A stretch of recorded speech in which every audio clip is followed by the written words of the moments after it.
Hello there, I'm Barry Robinson for Scarborough TV News. Now at the moment I'm stood at the top of the St Nicholas Cliff Gardens.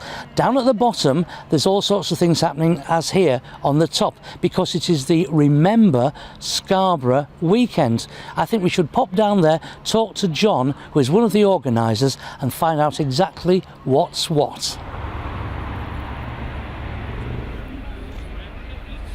I'm now with John Pattison. You're the organiser of this special event that's happening here. Tell us all about it, John. Right, we've got an event going on called the Remember Scarborough Weekend, which is a kind of collection of lots of different things commemorating the centenary of the bombardment of Scarborough by the Imperial German Navy in 1914. So why are you doing it? Why are we doing it? Just to raise awareness, really. It was a massive impact on the town, obviously, at the time. It was quite early on in the war, before all the kind of major casualties over in Belgium and France. And it had a huge national significance to the country. It was created the kind of iconic poster, Remember Scarborough. Yes, Remember Scarborough. The recruitment, Enlist Now was the slogan.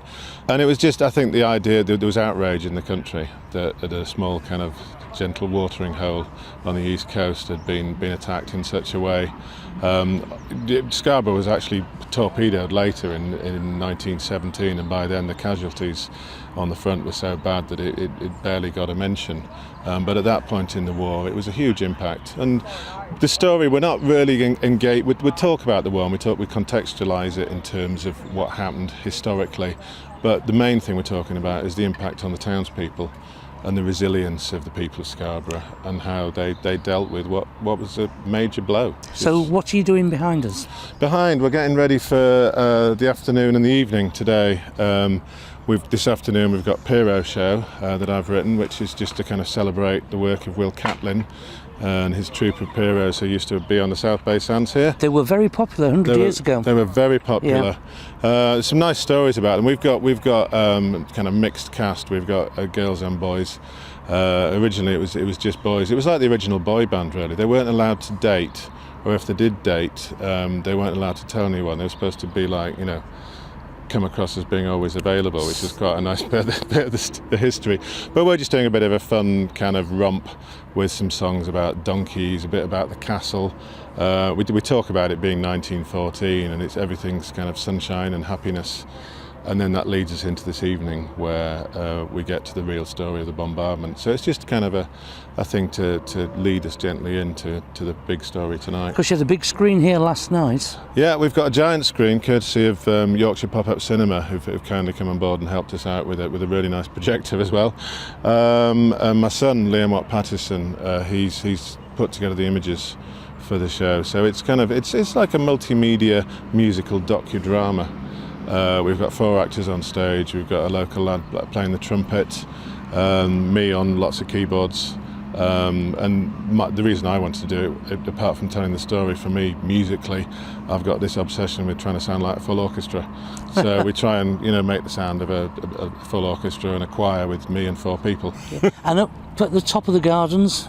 At the top of the gardens we've got all sorts going on. We've got Kane Cunningham and the art students. They're creating 2 giant canvases. We've got a lot of students involved. So we've got some HNC students at the top who are going to be doing rehearsed readings under the direction of my wife, Alison Watt, who works at the Stephen Joseph Theatre, where she has writing group, and they've written some plays specifically about the First World War. And we've got the Scarborough Maritime Heritage Centre here as well. We do. We have Scarborough Museums Trust and Scarborough Maritime Heritage Centre. We've got their fantastic displays. They've put some really good stuff together about the bombardment, which people can come and look at and see, what went on.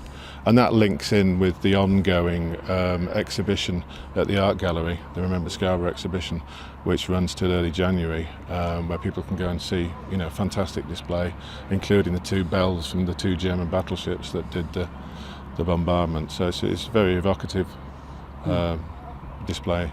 So do you have a website, John? We do have a website. All the info and about this event and all the things that we do and forthcoming events is www.beachhuttheatre.co.uk. John, thanks for having a chat. Thank you. Well, I'm now with Rachel and Charlie. You're from the Scarborough Museums Trust. Scarborough Museums Trust. Now, what are you doing here today? Well, we're here just to promote our new exhibition that's there to celebrate the bombardment and to kind of tell the story of Scarborough in 1914. Now, we've had some funding to create a really exciting exhibition. It tells the story of a lot of personal problems and things that happened and how people were affected because of the bombardment. We've got lots of objects from the time and lots of kind of interactive things, and we've got a video for people to watch because we think that it's important that people of Scarborough learn about the kind of things that people went through in 1914. So you've got loads of stuff here on your stall. Yeah. You've got whistles. What do you use the whistles for? A lot of our exhibition is about how people in Scarborough during the war coped, but obviously a lot of people would have left Scarborough to go and fight in the trenches.